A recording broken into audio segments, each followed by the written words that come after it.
Hello, everyone. This is Adam Meister, the Bitcoin Meister, the Disrupt Meister. Welcome to This Week in Bitcoin. Welcome to This Week in Bitcoin. Today is September the 11th, 2020. Strong hand, long-term thinking. Never forget, dudes. All right. Welcome to the show, everyone. Hello, my elite friends. If you have questions, we have answers. Yes, we'll take questions on the show. You can do a super chat. You can type in BitcoinMeister.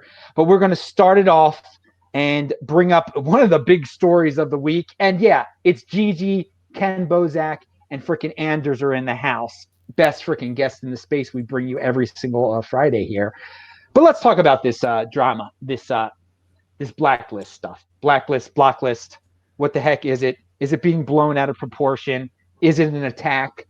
Should we still be talking about it all these days later? I've got my opinions, but let's hear what Gigi has to say about it. Hey, yeah, it was definitely like the news of the week, I would say. Yeah, it's actually an old merge, so it came up because it made its rounds on Twitter, as most of you probably know. And the whole controversy was about pretty much like almost a single character change. They wanted to change a variable name from file char blacklist to file char blocklist, and it was actually changed. And it was merged like 3 months ago. And it came up again because someone didn't agree with the change and was worried that like the change was politically motivated, which I would agree with. And you can, by just looking at the pull request, you can immediately see that it was a controversial change. And in my opinion, it wasn't handled the best it could have been handled by neither the maintainers nor the core developers, because the change, it had some concept nags. So in Bitcoin Core, we have the system of agreeing to a change or agreeing with the concept of a change, or disagreeing with it or disagreeing with the concept, which is ACK and NAC and concept ACK and concept NAC. And the change had NACs from Michael Folkson and concept NACs from John Carvalho. And they pointed out very interesting things. Like, first of all, if you change blacklist to blocklist, you would have to change all appearances of whitelist as well. This would be a bigger change. They also pointed out that blocklist is like a horrible name for a blockchain project, because a blocklist is a list of blocks. And if we rename it, then we should rename it to something else. And I think most people were just upset how it was handled, because in the end, it was simply merged and the discussion was closed. And it was like, okay, we're the maintainers, we're merging this now, no further discussion. This is otherwise the discussion will get too heated and will just attract a lot of drama, which it basically did like 3 months later. And once people figured out what was going on there, I think the immune reaction was warranted. So it shouldn't be like that. You should never silence speech around topics like that. And you should just keep the discussion going and talk it through. All right. Well, has this shown that the best way to attack Bitcoin is a social attack? Yeah, I would agree with what some of the louder folks said. I think it was NVK who said, Rodolfo from Coldcard, he said that Bitcoin's attack vector is social, and the attacks that might succeed are MITM attacks, like not man in the middle attacks, but meat in the middle attacks. So since we still are developing the protocol and it hasn't ossified yet, it's definitely an attack vector. And I think what we saw here is also the attempt of just producing a drama and trying to split the developer community. It did not succeed, but if you want to do that, you definitely will do it like that. And in my opinion, what's funny about this pull request is also it wasn't like a regular contributor that decided to change that. It was a newly created account, first time contributor. And so that just adds to the controversy. And some people said, like maybe it was like a NIM account because a regular contributor did not want to put his name behind it. I highly doubt that, but still, it's you can make an argument in that direction. But I just want to echo what, for example, Giacomo said as well. Like it's not about the commit. Like the commit itself is completely irrelevant. It's the dynamics around it that are seriously concerning. So it just shows that we don't have enough reviewers and not enough eyes on the repository and on the code. And so this is a sentiment that I agree with from the maintainers and the core developers. They say that all the time, and that is obviously true. So maybe we have more eyes on the code now. So maybe something good came out of it. I think that's a very productive conclusion to all this, because there was a lot of drama, but like, let's boil it down to get rid of the emotion. Need more eyes on the code to prevent any type of social attack. Yeah, social engineering is an interesting way to hack something, right? To hack your way in, but through social engineering. That's interesting.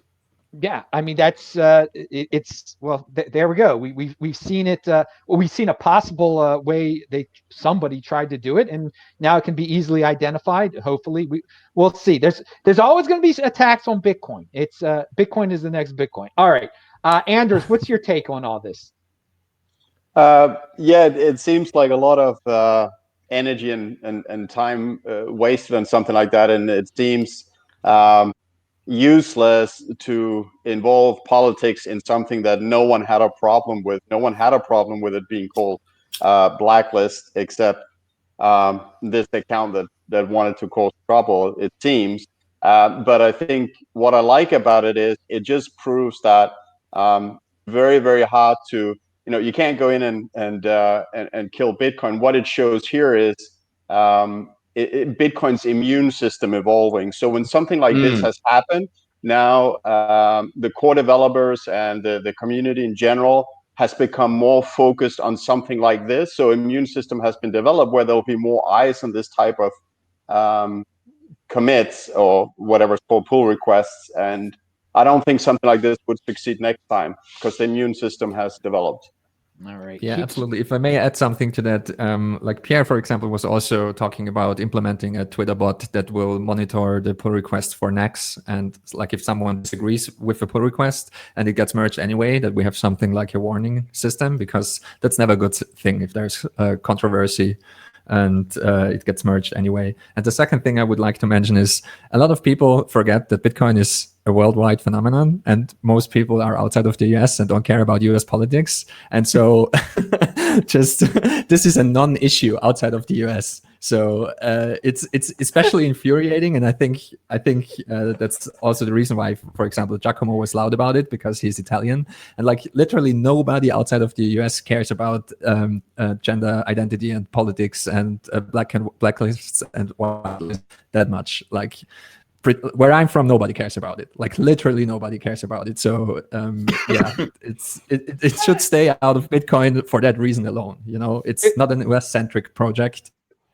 That is a hilarious point, a very good point. But I would say I bet Australians and Canadians are also as maybe even worse, some of them, than some of the SJW American people. But yeah, it has no place. But it obviously there are a lot of Americans that are in Bitcoin though, so it can cause it's a legitimate attack vector, I guess, to trigger some Americans. Before we get to Kenn's take on this, I want everybody retweet this, dudes that are watching this live right now. I'm putting it out there in the chat. You guys can just easily retweet. Pound that like button so people know we're live. Kenn, what is your take on the blacklist? I think it's virtue trolling. Like a lot of what happened with the football team changing their name, or people taking icons off of their products moving forward. it's virtue trolling. You know, it's somebody found a way to troll a virtue signal into Bitcoin or crypto in general, and we see how far these memes go. You know, it's pretty meta, but we've also seen like legacy industries kind of cave to this political agenda as well. So yeah, it didn't surprise me to see something like this happen. It is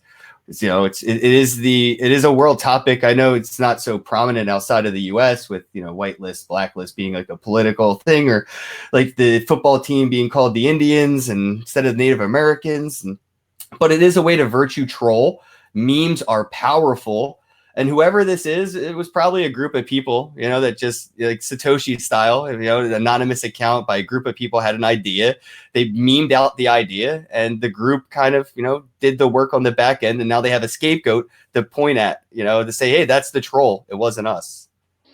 All right. We got virtue trolling. That's a new, I like that term. I think that explains what's up in a lot of social media, way beyond Bitcoin type of stuff. Yeah. All right, let's move to some other big stories of the week. The week started off with this SushiSwap thing, which is like a copy of Uniswap, which is this is, I guess, the DeFi part of the show. What was the DeFi insanity this week? The DeFi insanity this week was SushiSwap. So the guy who made it up sold all his sushi, and then everyone was angry, and now he has given back his sushi due to pressure. Okay, so I mean, there's a lot of lessons here. Okay, it's gambling first of all, but also you could put peer pressure on someone to give up their fortune. That was a little weird. But Ken, what's your take? You're probably looking at this closer than I am. Oh man, I'm loving it. I don't know if it was intentional to have something like this where, you know, it takes like 15 million or something and gives it back and to the developer fund. It may even been more, but what I think it was, there has to be something happening over to the left when I'm staring at the right. Like I'm looking at it like a magic trick and I'm just trying to find out like how this magician pulled one over by giving back money, like, and getting out of it and kind of bailing on everything. What did they get out of it? And yeah, I would just be weary of anything popping up like this, even though it's a weird, like, false flag sentiment, you know? It's like, oh, dude took all the money, you know, there's the false flag. The sentiment is, oh, he gave it all back, though. So don't worry, guys. Everything is fine. You know, it's like the meme of the dog sitting down sipping tea with the house on fire. It's like, don't worry, this is okay. It adds a false sense of credibility to what's happening in the whole DeFi space. Like people will point at this as like that. Hey, but don't worry, you know, when shit does hit the fan, you know, at least this guy gave his money back. We never know. This is better than BitConnect. Nudge, nudge, nudge. So it clearly looked like an exit scam, but now it doesn't look like an exit scam. Right. It looks like an entry scam. It's weird. I've never seen anything like this before. The exit is the entry to a whole new scam. But okay, so ignoring the fact that the dude might have gave it all back due to peer pressure, the lesson here is there are going to be clear-cut exit scams, like where the dude doesn't give back the money, people. So that's your DeFi lesson of the week. I will say this: if he really gave back all the money, I mean, he's kind of a CUCK. I mean, dude, you created it. You're the creator. You're the creator. These suckers bought it. Yeah. And now you're just going to be well, it's the developers fund, right? It's not really the investors he's giving money to. He's giving it to the developers who are basically self-incentivized to pump and dump even though he left, right? That's what I mean. It's almost like a weird perpetual motion machine of scamminess with this sushi shit. I mean, dude, he's supposed to be anonymous. You pulled the exit scam. Don't give back. You know, live your life. Enjoy your $14 million, man. Well, it's like if I wanted a job at a casino, I would walk into the casino. I would steal millions of dollars from the casino. I'd leave the casino. I'd let the casino know I stole all their money. I'd bring the money back to the fucking casino and then wait to 10x the same shit and maybe not walk back in next time. All right, so we this is DeFi. Anders, do you have thoughts on this SushiSwap thing?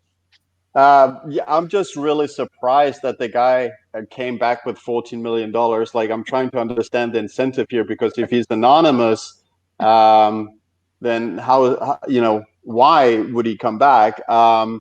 But yeah, overall, me and DeFi, the take I have on it, it smells so like ICOs in 2017. It seems like totally the same thing. You try and tell people about Bitcoin and sound money and why it's the best money the world has ever seen, why it will take over.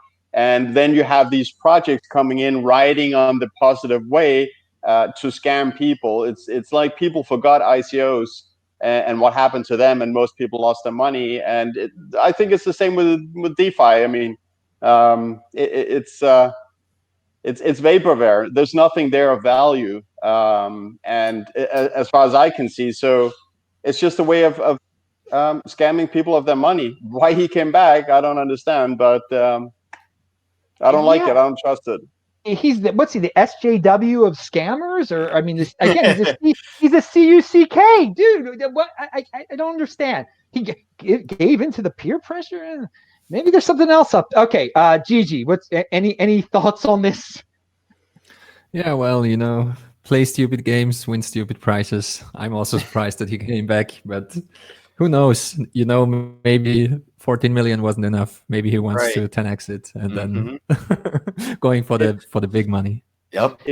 If he wants to 10x it, he should just buy Bitcoin and hold it for 1.5 years. I mean, pound that like button. But no, it's not exciting. It's not making headlines. Bitcoin, everyone wants their flavor of the month. Now, speaking of flavor of the month, I'm even getting messages about this one, and of course, the mainstream publications are writing about it like it's legitimate. Yearn.finance, YFI, soars to 33K after Coinbase listing is 40,000 next. Yeah, you didn't hear it? It's the flippening, bro. Yeah, and exactly. This is the gimmick that's being used with this one is just like, well, it's worth more than a Bitcoin, so it must be awesome. And I mean, people don't understand market cap and circulating supply, though.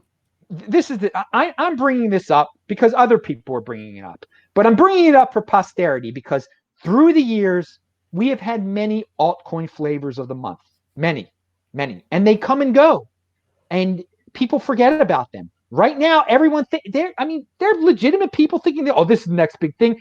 Dude, the top 10, it's not even in the top 10 in market cap, but we've seen the top 10 alter over time. So I'm bringing this one up. I feel like vomiting when I say its name.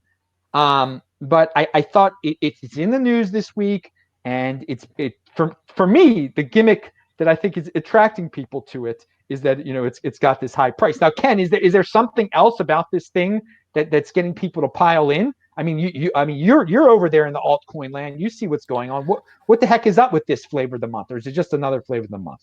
I'll be honest, this one came out of left field on me. I love shitcoins, but man, this one popped up out of nowhere. I mean, I took a little bit of a detox, with the whole pandemic and lockdown thing in February after the conference I was at.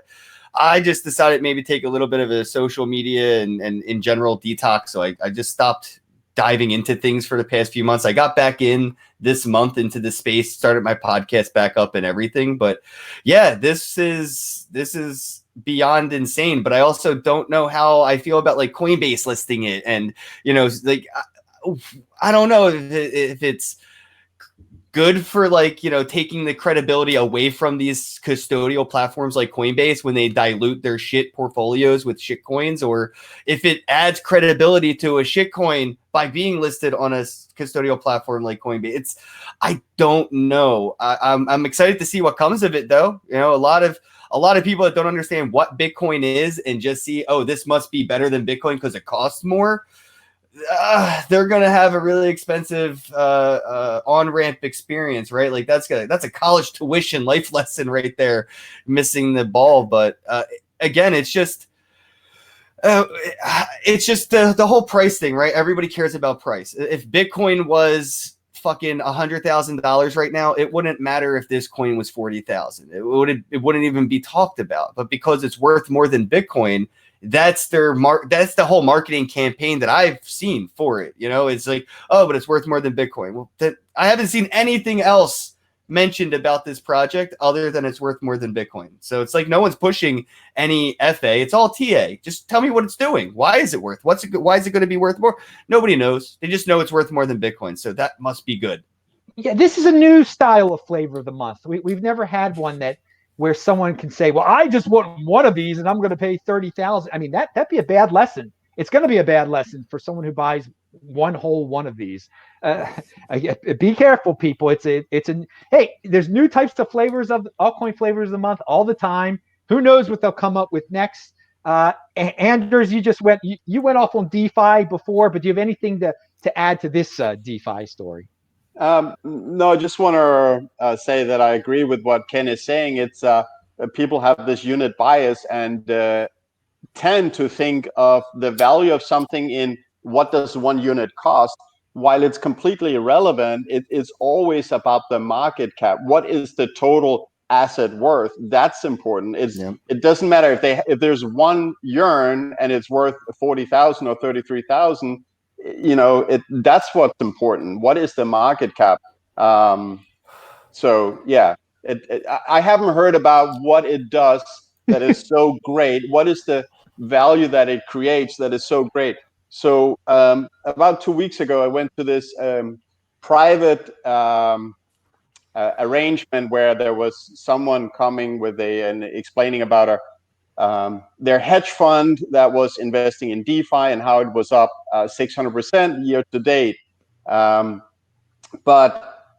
all these different projects being mentioned, there was zero focus on what does this project actually do that is revolutionizing something, that is disrupting something, that is creating new value because it's some new technology. It was all about it's gone up this much so far. It's the focus on the FOMO part and how much it's worth, not about what value is added. And sushi was mentioned as one of those interesting projects, and then like a week later, I read about it collapsing. Although the guy is back. Well, that's the thing, though, man. People only have speculation to relate and correlate to a utility. So, hey, if it's worth something, it's obviously speculative. That's its utility. What do you mean, FA? You know what I mean? Like, the FA is the TA. The TA is the FA. It's no, show me the use case. What is it doing? And that's the question nobody's asking because they only care about speculating. And I hope utility really starts to bring the FA into the spotlight, and the TA can kind of go back into the shadows. Now, Anders, this private meeting, it was with a fund. What were these guys about? So it was a friend of mine had another friend who had like a group of guys together, like we're 20 guys having a barbecue and then listening to this presentation by a guy running a hedge fund together with another guy, and talking a little bit about Bitcoin in general and different cryptocurrencies, and saying they made more than 600% so far year to date. Yeah. Okay, it's complexity worship there, people. Just Bitcoin beats your freaking fund. All right, you don't need some third party to tell you. I'm putting your money into Yearn and sushi. Oh my God! But hey, if I can add one thing, my point was and still is, the 2000x potential that I see in Bitcoin right now. That's more than enough. Why you want to be greedy and expect more than 2000? Because you're not going to get it. This 2000x, I feel, has a high probability. Why is that not enough? But go for it if you want to lose your money. Gamblers be gamblers. On that like button. Gigi, your thoughts on Yearn? Are you spending $40,000, dude? All right, yes. I think it's really interesting that it's just another kind of unit bias, and I just for the life of me can't understand why Coinbase hasn't listed Satoshis yet as a separate listing. Like if you want to buy something that's really cheap, just buy Satoshis, and if you want to go into the other direction, if you want to buy something that's really expensive, just list something and call it Kilo Bitcoin, and just like buy 1,000 Bitcoin at once, and then you have a coin that's really expensive. So all of it is just unit bias, and all of it is just really stupid, and none of it matters. Like the altcoins, since you talked about TA and FA, I can give you a fundamental analysis of every single altcoin, because every single altcoin has something in common. It was invented to enrich the founders, and that's why Bitcoin is different, because it has no founder. So every single purpose of the purpose of every single altcoin is exactly the same of every other altcoin. It's to enrich a small group of people who are behind the project, who founded the project, including Ethereum, including like every altcoin you can think of. Fiaters may look at this as early adopters being those people, though. Yeah, well, I mean, you can do mental gymnastics until you win a gold medal in mental gymnastics and explain it away. I just like to point to Ethereum over and over and over again, because I think most people that believe in Ethereum don't realize that there was a 70% pre-mine, and all of it was paid out and pretty much sold at the top. And that's the same story over and over and over again. And a lot of people like to point to Ethereum specifically as like the one altcoin that is not a scam. I don't agree. I think it's a scam as well. Same. And so, I'm with you. So all the altcoins have something in common, and Bitcoin is the only one that's different. And I think it will stay this way, because it's really, really difficult to invent something that is like 10 times better than Bitcoin and do it without anyone having eyes on you and anyone finding out, and also with disappearing immediately afterwards. I don't think it's possible. So I would rest my case. All right, I still don't see why SushiSwap gave his money back then. I mean, he was just trying to enrich himself like all the other founders, and then he didn't enrich himself properly. It's very strange. All right, I know I keep going back to that. Let's talk about something a little bit different that involves total Bitcoin here. Belarus. In Belarus. Now, I've had a guest from Belarus on the show before. Eugene is a great guy, and he told me about this story, but it made the news that this fund, Bysol, Bysol. It's linked to below. I talked about. I'm impressed. People are using Bitcoin to help revolutionaries, should we say, in Belarus. In Belarus, if you speak up against the government, if you say what's going on there is wrong, you can lose your job really easily, and then you have no money. And if you can prove that's happened to you, these dudes will send you Bitcoin to make up for lost revenue. And people have learned very quickly. There was an example in the article of a lady who she didn't know how to use Bitcoin, but she lost her job and she quickly figured out how to get Bitcoin. So we've always said it's a use case for Bitcoin to help battle against totalitarian governments, and now we're seeing it, and it's being funded by just a group of people. A private group says, hey, we don't like what's going on in Belarus. If you don't like what's going on in Belarus and you're in Belarus and they've laid the smackdown on you, we're going to give you some Bitcoin. So, Anders, do you have any thoughts on that? Yeah, I think, first of all, it just really once again highlights why one of the reasons that Bitcoin is a better money than what we've seen before. It's outside of state control. It can't be frozen. They can't censor any value transfer. I mean, it started back with WikiLeaks in, I believe it was 2010, when the US government cut off WikiLeaks from receiving funds because they were exposing dark secrets. So you can no longer do a bank transfer. SWIFT was blocked. The credit card companies were told, if you work with WikiLeaks, we're going to shut down your business. So they could no longer receive money by credit cards. So they started receiving Bitcoin instead, because you can't censor it and you can't freeze accounts. And this is a great example of people fighting for freedom and human rights and good things can use Bitcoin as a money because it's possible and it's superior to the alternatives. Now the difference between when WikiLeaks got the money, they requested it and they knew how to use Bitcoin when they requested it. These dudes they're learning how to use it. I mean, they're forced to learn how to use it if they've lost their jobs and then they somehow found out about this fund. I think it's a good way of onboarding new people. I mean, it's unfortunate they're living under such circumstances, but who knows what this could lead to. I hope it leads to someone doing, and it's it's a private entity that started this fund. So someone could do it with Venezuela just as easily, a fund giving to Venezuelans Bitcoin like this. Gigi, what's your thoughts? Yeah, I really liked the article, and I liked how it mentioned that she was able to figure it out in 10 minutes. And also at the very end where she mentioned, it's now that she knows how to do it, it's not a weird thing anymore. So I think once I love how it shows that how far we have come already.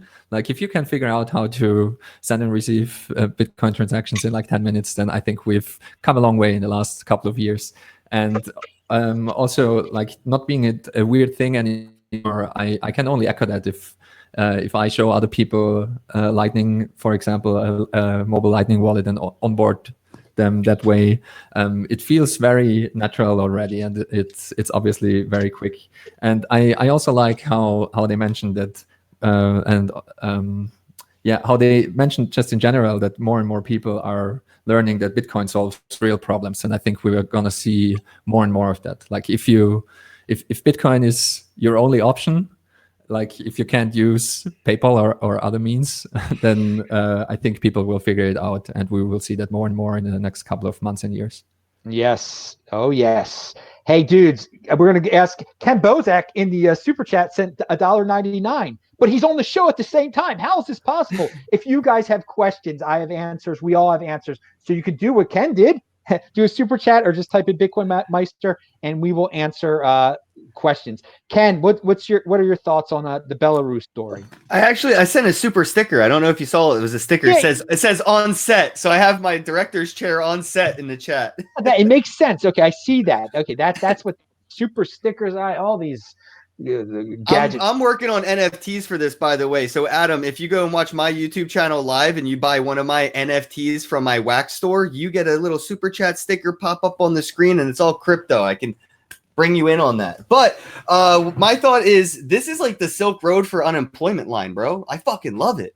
Government suppressing and oppressing people because of their political views in a disenfranchised area of the world, bro. Being able to utilize this in a way where it's like, again, the Silk Road of unemployment, right? Like, I mean, if people need money, we can do this. And it's proving that we don't need smart contracts or DAOs to facilitate these things, right? Like, you don't have to wait for a DAO or a smart contract to do good with Bitcoin. We could have private companies come together and do good with it. You could do it independently and individually, and we can self-regulate. If we find out that the Bitcoin isn't going where you say it's going, the Bitcoin stops coming in, and the scam only works so long, and credibility will build, and we'll create our own GoFundMes and Kickstarters with this. Like, this is the future of Patreon. Like, buy Patreon and your 30% cut. That we don't need you anymore. Like the people in place, like I wish we had more of this, and I saw some of it, but I wish we had more of this in the whole hashtag freedom for Hong Kong scenario, where right before the pandemic, there was millions of people protesting in Hong Kong for freedom, bro. And like they were being oppressed. Their bank accounts were being frozen. They were losing their jobs for posting political opinions, just asking for fucking freedom, bro. And, like to be able to say, like, you know what?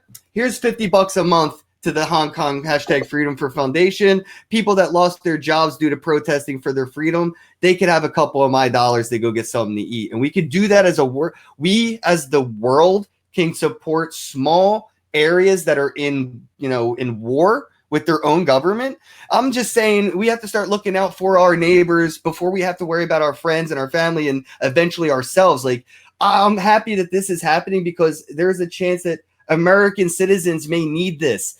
People that are protesting right now with the Black Lives Matter and everything that's happening in Portland, like there are people in America that could use some help like this. And obviously there are others around the world that obviously could use it more, but to see like, the world come together and solve centralized, like not cent- but like micro problems in macro ways, dude, it really brings it to your eye, bro. Like, this is why I love Bitcoin.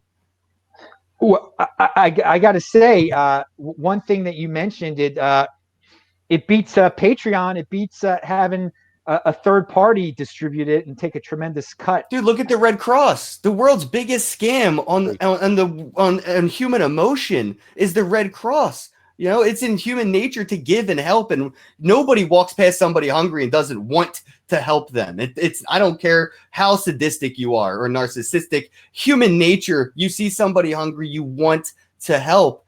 And then there's these scammers like the Red Cross and Patreon and GoFundMe that man in the middle this and gatekeep and border to entry for those that need it the most. That's why you had people scamming on Kickstarter and GoFundMe, because they're the only ones that can get in, are the ones that, you know, don't need it. So it's just, I'll game it. I'll game the system. You know, I'm glad you brought up the Red Cross. Bitcoin could make the Red Cross obsolete. 100%. Yeah. People don't bring that up, but if you want to really give a charity, if you want to help someone, why do you need to pay a tremendous staff to maintain everything like they do at the Red Cross? So Bitcoin solves that right there. And so this is a real example of it. It's being sent right to the people. That's awesome. Well, when we're on this topic here, and we got Kenn here, Etoro launches the good dollar, which is a universal basic income for people who know about Etoro. Now, I've said many times that I think it would be great if a private entity created their own crypto that was a UBI or a reparations coin, better than the United States dollar being turned into something like that. So, Kenn, you actually went over to the site, signed up for it. So tell us your thoughts. Yeah, dude, I FOMO'd over free money. I don't know. You sent me the link. I was like, I never seen it. What's the fuck is a good dollar, bro? Let me see what eToro's doing. And I read the article. I mean, it says, you know, in the article here, it's backed by DAI. Soon it'll be a basket of coins. So basically, it's G, which is kind of gangster if you ask me. So eToro has G, which is the currency's ticker, and you can get, you know, 1G. I think it's 1G a day from what I've seen. I don't know. You could probably get more, it looks like, but there's already been over 100,000 of dollars, basically DAI G, which is, you know, backed by DAI, given out to 251 users, because I signed up and I got my G. I got $1 worth of stable coin, and it was really easy, bro. Like I was worried, you know, I needed to whip out a driver's license or something and prove it. All they wanted to do was see if, you know, if my face was already registered in their system. So they said, you know, hold up your camera, and it was like sort of like a picture, but it didn't take the picture like whatever. It looked more like a video / photo, and it just said hold it, and I'll move it away, move it close, done. And they said, all right, you're verified. You'll get your UBI, you know, from eToro on a daily basis, which is crazy. It was so easy. I can see why like people in Venezuela, South Africa, and Nigeria are already creating hundreds of wallets. I almost feel bad, you know, like just stepping into the soup kitchen line to taste the soup to see how good it is, because I don't really need it. I know I shouldn't have signed up because I don't really, but I wanted to see how the process was, and now I can tell people like, look, $1 a day in Venezuela goes a whole lot farther than $1 a day in New York City. You know, so some people this may not be for good. I hope it's so inconvenient to you in your, you know, in your suit and car that you don't want to do this for the dollar. But the people that need that dollar in Venezuela, in South Africa, in Nigeria, like this is so much more than they could expect for what you're asking of like a selfie, just to make sure you're not setting up several accounts. I think that's a really good idea, you know, without going overboard with KYC. Yeah, I was concerned when I initially talked about the story that people were going to be able to be tracked, but you make it seem like they didn't even know it was Kenn Bozak. I had my VPN on too on my phone, by the way. So I had my phone's VPN on, and I could have used anybody's face in my house. Like I could have went up to my brother and just used his face. The problem is he probably wouldn't have been able to create an account because his face would probably already be registered with mine. But yeah, it's just they didn't know my name. They just had my face, you know, just to make sure I didn't have two accounts. Very, very interesting stuff. So I'm always the guy that says compete, don't complain. I don't care what these altcoins do. Let them do. So, but is it, what is this just I'll go to Anders. Is this just a marketing gimmick for Etoro, do you think? Because, I mean, it's Etoro's created I mean, they're very good with advertising. We got to say that. And they've created a UBI coin, and they get their name in the news. So what's your take on it, Anders? Well, I read the article, and it seemed to me like they wanted to create the technology so governments could use this or something? Why are they just handing out money themselves? That I don't quite understand, to be honest. Is that what is the case? Etoro is handing out money to people who want It's $1 a day, donation. or what? No, so basically they're accepting donations and the donations go to the applicants. So it's all self-run through like donations, and then you can use like their yield farming coin to basically, be a supporter rather than like a person in need. So like, if you want to contribute to the charity, basically they're saying like, go stake their coin and with let me get the article up. I forget the exact. So the donations back up, give value to this new coin that they're printing Yeah, out so now. it's their yield farming DeFi, and they have protocols already like Compound or Avi. So yeah, it's basically it's supporter funded. So it's not eToro's money technically. It's just eToro set it up and kind of walked away and said, all right, as long as money comes in, money will go out. And that's kind of cool. So it seems it's they've created a system for donations. If you want to donate money to people in need, you can do that, and people in need can sign up to get what is it, $1 a day. I mean, I don't have a problem with that. It doesn't seem that it's something that eToro is profiting on. But yeah, you're right. I see a way for them to profit off this because Yeah. I read the article and they said it's backed by DAI, soon a basket. That basket is the listing fee they're going to make their money from, right? You're going to want to be a part of this universal basic income basket, aren't you, shitcoin dude and shitcoin da?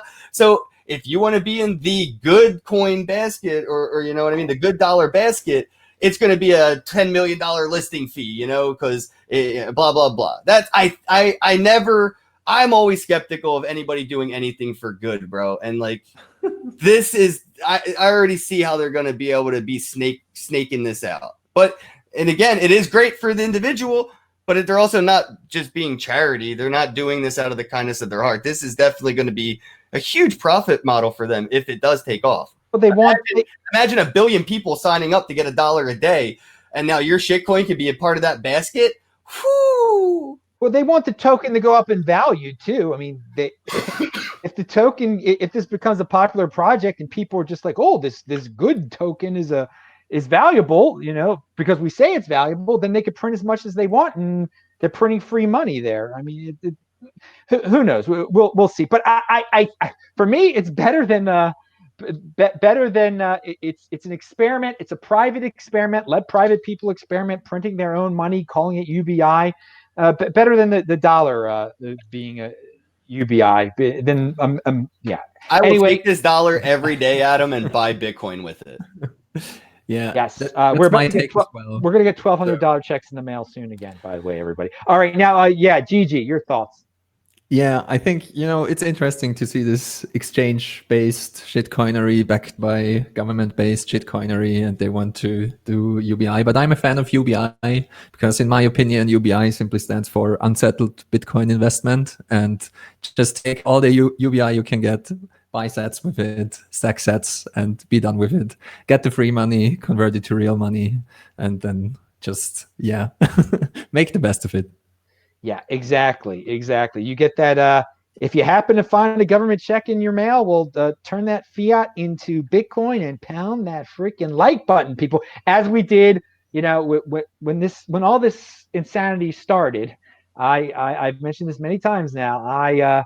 And Bitcoin went on sale that one day, March the 12th. I knew we'd be getting checks in the mail, so I spent my check before it even came in the darn mail to turn it into There's a bot that follows it, right? It's like triple in value if you invest your stimulus into Bitcoin. There's a daily bot that tweets out the difference, and I like that even no coiners are starting to follow it and engage with it. Like, I've seen like outside of like crypto Twitter people now mentioning it, and I was at the tattoo parlor the other day because I got to do a Bitcoin tattoo right here. So got the Superman Bitcoin John, and we were talking about it at the tattoo parlor and stuff. Like they want to get involved, they just don't know how. And I'm trying to show them, but business owner, all dog, new tricks, employees, young dogs want to learn new tricks. So it's just pretty cool. All right, let's move to some mainstream type of news that can be tied into Bitcoin. Famed investor Drunkenmiller thinks 10% inflation is possible. Now, I don't put guys like that on a pedestal or whatever, but it was a headline, and for me, it's just someone's making a call on inflation now, 10% inflation. Then that's not hyperinflation, people. Remember that. And we had 10% inflation, what, in the late 70s, I believe? It was more than that. Who knows what it was back then? But we've printed, the United States and all sorts of other countries have printed a lot of money lately. So uh, where would the 10% inflation even show up is the question. Some people already say we might have it already because real estate keeps going up by insane amounts. But Anders, you are a hyper Bitcoinization guy. You are a guy that believes that people are going to give up on fiat one day, and just Bitcoin will be the currency, and something that leads to that is inflation and just this and hyperinflation of the dollar itself. So you want to talk about a little bit about hyper Bitcoinization also, when you think it will happen. But what's your take on a 10% inflation? Is it possible? Well, I think there's two different types of inflation. There's the one for goods that you need every day, supermarket, etc. That is not really being pushed up because in reality, the situation is not that great. A lot of people are out of jobs. A lot of people had to close down their business. So we don't see a lot of inflation there. Where we see inflation is in assets. So even despite the economic situation not being so great, stocks are all-time high. Real estate also is going up very fast. And it's a matter of, as soon as somebody gets some of these billions or millions in their hands, they know, I don't want to stay in cash. As Ray Dalio says, cash is trash, because they are printing more even tomorrow. So as soon as you get it, you want to put it somewhere to store the value so it doesn't get diluted. And that's why people are buying assets head over heels, like real estate and stocks. And that in the future, I think will be, Bitcoin to a greater extent. Right now, it's just a small amount of people using the stimulus checks for Bitcoin. I'm sure all of us did. Hyper Bitcoinization, absolutely. It's something I believe in. I think if you believe in Gresham's law, which logically I think makes a lot of sense. Gresham is a British economist that lived several centuries ago. Whenever there's several money, people will spend the money they consider to be a little bit weaker, or not have the same safe future as another money. They will spend the weaker money first. And what happens is all that weak money goes out first in circulation until people only have the good money left. So always you will come back to having the strongest money as the money that people use, because the rest will be flushed out because they are not as attractive. Their price will diminish over time. US dollars, Ethereum, Bitcoin, it's the same game of who's gonna who is the best money. And I think it's pretty obvious that Bitcoin is by far the best money. We discussed it earlier. One of the reasons it is, it's censorship resistant. You can't freeze the money. There's so many other things that are advantages of Bitcoin. And for that reason, Bitcoin is the money that will win out. And not only will the altcoins eventually be pushed out, I don't think it will happen until Bitcoin reaches like 95% of global monetary value. That's the time when the others are pushed out. The same will happen to US dollars, and other currencies that are fiat. Just because we have known them for the last 100 years, don't mean they will exist forever. They will be pushed out because they are weak currencies. They are not solid, sound money like Bitcoin with a cap on 21 million as another of the assets of Bitcoin. So the one thing, as I told you before the show, that I'm contemplating a lot is, so when will it happen? Will it be during this halving or epoch, or will it be after the next one? And I still, so I'm talking to different people about this because it's the one topic that really interests me the most at the moment.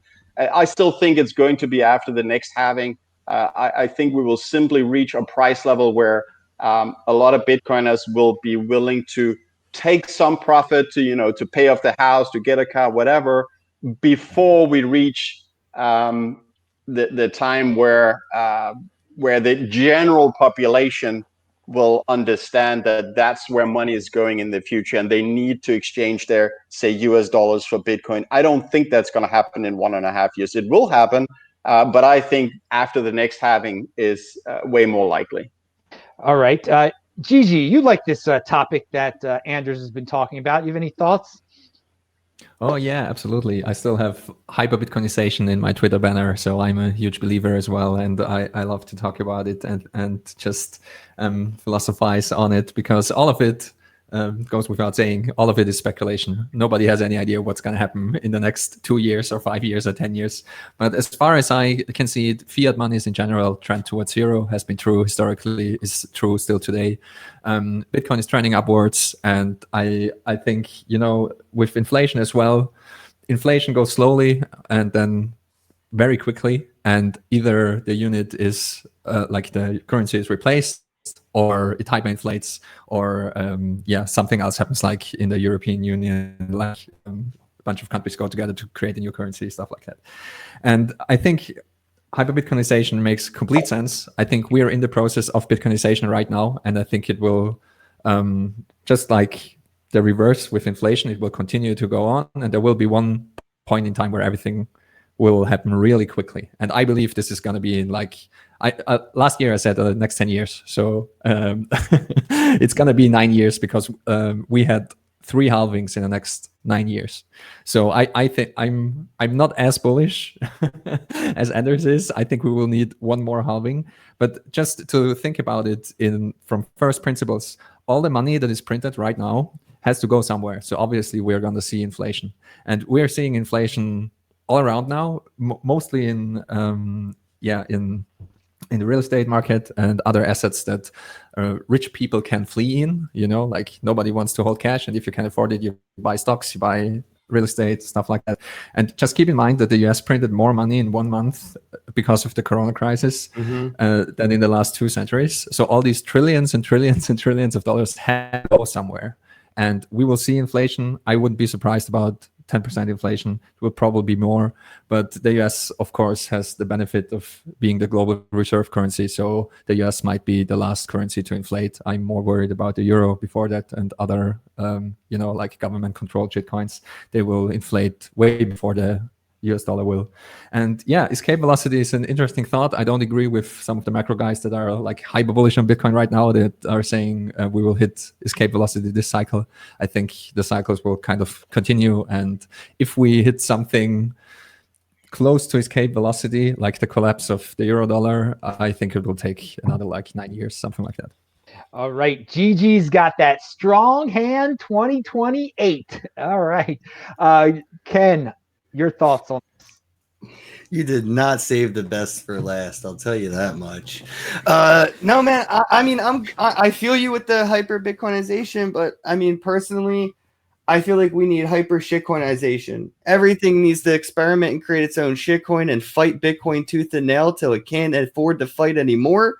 And we have to support that. We have to just let companies, corporations, governments, banks, we have to let it. We have to support it. We have to help them.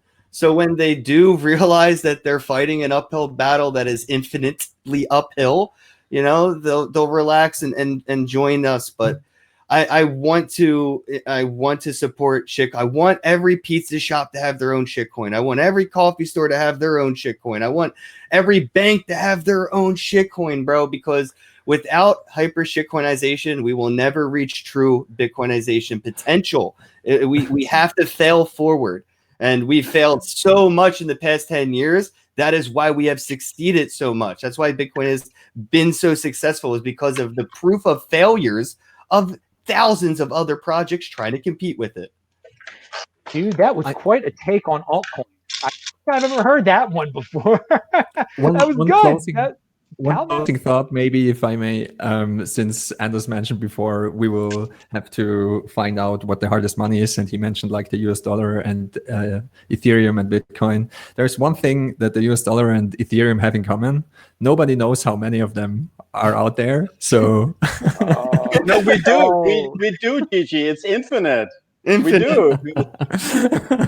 That's right. You want some? We make some more. We print some more. No problem. That's a 2016 joke, dude. Well, you don't hear those anymore. The Ethereum aspect, we never covered that controversy on the show. The people were spending a lot of time worrying about, how can I figure out how much Ethereum there is? Oh God, that was some drama, wasn't it? That was from a few, but we just got an allusion to it there. All right, good. Well, I think we've covered the big stories of the week here. Let's get to. Do you guys have any things that you left out? Any? We'll start with Kenn. You want to bring up another topic? Something? If anybody's watching from the Philadelphia area on the 13th, I'm putting together a meetup. So, bring your mask or leave it at home. Totally your call. It's BYOM. But yeah, we're doing a meetup. We're having Tatiana Moroz come out, do some live music. We have speakers coming in. Jason Brown, I believe, from Komodo. We have, comedians coming in to do stand-up comedy at our meetup. And we even have a food truck that we on-ramped in Philly to start accepting Bitcoin. So not just at our meetup do they accept Bitcoin now. It's called Some Pig Food Truck, but they accept Bitcoin in the center city area of Philly now because, our meetup helped on-ramp them. So if you're in the Philly area, you want to come and hang out with me, smoke and joke and chill, and use Bitcoin, get something to eat, get your munchies with your crypto. It's so cool that I'm able to do this, and nobody's really doing much because of the lockdown stuff. So nobody's got anything better to do. So you have no excuses. If you're in the area, it's completely free. Just check out the hashtag #PhillyCryptoJohn. Because we have to keep the address kind of low key, because if we get more than like a few people, the neighbors will just call the cops and it will get raided, and we don't want that. It's a secret location, but if you DM me, you will get the address. So that is what I'm up to right now. All of these dudes are linked to below. Follow them on Twitter. Shout out to the sponsor, Aspire. Sorry, dude, they're sponsoring the event. They paid for the secret venue, so just had to shout out our sponsor. What day is it? It's on the 13th. The 13th? Yep, and it's in the Philadelphia area, not too far from Center City. So if you can travel, bus or Uber, it's in a decent spot, has a nice, beautiful scenery, outdoor, indoor, and it's all like, even the outdoor is technically indoor because we have walls that keep it private. So nobody should call and get us rated for having like 50 people hanging out, and during lockdown. I hate that this is even a thing, Adam. Yeah, I know. I think the most anarchy thing that we could do is have a Bitcoin meetup during a pandemic lockdown. Yes. I was going to say, I have such respect for the people that are having real events in person. No, even if they don't have anything to do with Bitcoin, but it's great in the Bitcoin space. We have people, whether it be in Texas or in Pennsylvania, that are not compliant, that are defiant, that are not bootlickers, and are having real life events. So everybody in Philly, go to that. Everybody, don't be scared. I go outside every day. My life hasn't changed. There's a real world out there. Adam, people. Somebody shook my hand yesterday and it felt weird. Anybody else, like, I don't know, like, this is a thing or whatever. I don't know. I don't want to get off topic, but like, I was at the store and there was a business owner and I saw that he had an ATM machine. And I'm like, yo, Bitcoin ATM, and he was like, oh yeah, how much? And I was like, they'll give you a couple $100 to throw an ATM right next to that one. That sounds great. Why not? Gave me his name, his number, and he went to shake my hand and he held his hand out. And even for him, he was like, he went to pull it back as I went to give him a handshake, and it was weird. And I don't think that should be weird, man. So it's just really upsetting that a simple handshake has become like weird because of the new normal. And I hate it because like I fell into the fact that I felt the weirdness, and I didn't think I would feel the weirdness of the new normal. Just keep it in your head. There is no new normal. There is no. So if people want there to be a new normal, they can have their new normal. I'm sticking with the way things were, baby. All right, and you just have that. You don't. don't be don't let the mass media fitting in is overrated, dudes. Remember all that, and you will return to where you were before. But yeah, obviously after months and months and months of insanity, sometimes you do freak things, whatever. All right, but Kenn, go to his event. Thank you, Kenn. And guys in the chat, if you guys have questions, this is your last shot. Do a super chat or type in BitcoinMeister. Let's hear Anders, your conclusionary thoughts. Anders got a lot of links linked to below, by the way. Yeah, so you have my YouTube link. I started producing YouTube videos again, which is great. For a long time, I didn't really have time. Now I have time, so it's great to get the habit going again. Other than that, I would just say people should be really scared and fearful if they don't hold Bitcoin. In times like with this, where they print so much fiat currency, I would be nervous if I didn't have Bitcoin. So a non-financial advice, buy Bitcoin. Wow, that's I've never heard anyone say buy Here is financial advice. Buy Bitcoin. That is my financial advice. Buy it. Do it. I just don't want to be sued. Sue me. Sue me. I knew Kenn was going to say that. And sue me for Bitcoin. Kenn doesn't care about the rules, baby. Pound that like button for Kenn. He is a unique. So, well, all right. Gigi, you're gonna now. It's time for Gigi's closing statements here. We just had I won't give any financial advice. I'm not as keen on the prison time lock, even though I think it's a great idea. Get locked up for something like that and just force hodl some Bitcoin for years or something. But I just want to echo what Anders said and also what Adam Curry said. I think it was this week, right, on Joe Rogan's podcast. It was number 1533, and he said, the apocalypse is coming, and you're gonna need a Bitcoin to survive it. And I can echo that. So, yeah, start stacking sats. It's the easiest and most mentally sane way. Stop looking charts. Just get auto DCA going, and join the lifeboat. It's a lot of fun as well. And if you're a technically minded person, there's lots of stuff going on in Bitcoin every week. Just this week, the first mainnet DLC smart contract was launched on the Bitcoin mainnet. So Nicolas Sorier tweeted about that, and it's a bet on who is going to win the US election for 1 Bitcoin, I believe. Yeah. And so that's awesome. There's a lot of fun development going on. Kind of smart. What was the name of it? And DLC stands for discrete lock contracts, and it's a way to have like trust minimized oracles in Bitcoin. It works very similar to Lightning, like opening a Lightning channel, but it's not really opening a Lightning channel. You sign a bunch of transactions that have a predetermined outcome, and after the real world event happens, trusted oracle signs the outcome. Then it's similar to a Lightning channel closing. This makes me ask a question that I don't ever have a chance to ask smart people, but what happens when these oracles have the election is done, right? Trump wins or whatever, but a week later there's a debate and there's a recount, and the oracle has already paid out people for winning, but the recount says no, he didn't win, X, Y, or Z won instead due to the recount. Even I'm just curious, like, how do we deal with that? Yeah, you basically don't. That's okay. In my opinion, I think it's generally true to say that the oracle problem is unsolvable. Bitcoin solves it in a roundabout way with proof of work. It doesn't really solve the oracle problem, but with proof of work, we have something to combine the digital and the physical world. So it builds a bridge between something that is inside the computer and something that's outside the computer. And if you don't use proof of work, then you don't have anything like that. And you will always have to trust the person that does the input of the data or that says this event really happened. And that's why it has to be a trusted oracle. And you also, like, the oracle can basically mess with both parties and I think it would be cool to see different oracles have different locks and payouts. You know what I mean? Like, to see if the election, you did win, but we have to make sure the oracle's results stay true for the next 90 days until inauguration.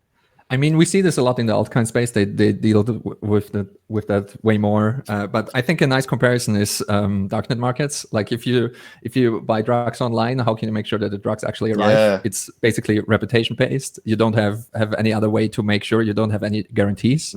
And so I think similar systems will emerge. You will need to have trusted oracles that are reputation based, and markets around it will have to form. But it's a very long discussion. In general, it's not a problem that it's nicely perfectly solvable. And by drugs he meant like insulin and birth control. Okay, guys. Of course. All right, dudes. Well, that was a great ending there about oracles. Very, very good stuff. You never know what you're going to hear here. I thank all the guests. They were awesome. Kenn, Gigi, Thank you. Anders. They are all linked to below. Follow them. Check out their social media. All right. Today's the day. Did someone else want to say something? No, I just wanted to say thanks for having us. Of course, man. Today's the day. We all have strong hand. We all have conviction. Personal responsibility is new counterculture. Long-term thinking. This is where the big boys play. You get a new show here every single day. This Week in Bitcoin. Best guest in the space every Friday. And of course, Friday, Shabbat starts soon. So Shabbat Shalom for all of you out there. And thanks a lot for all the live viewers and the questions. And just retweet it. Follow me on Twitter at TechBalt, TechBalt. Everyone have a great weekend. I'm Adam Meister, the BitcoinMeister, DisruptMeister. Pound that like button and subscribe to the channel. See you guys later. Thanks. Bye-bye. Have a day. Yeah. Bye. All right.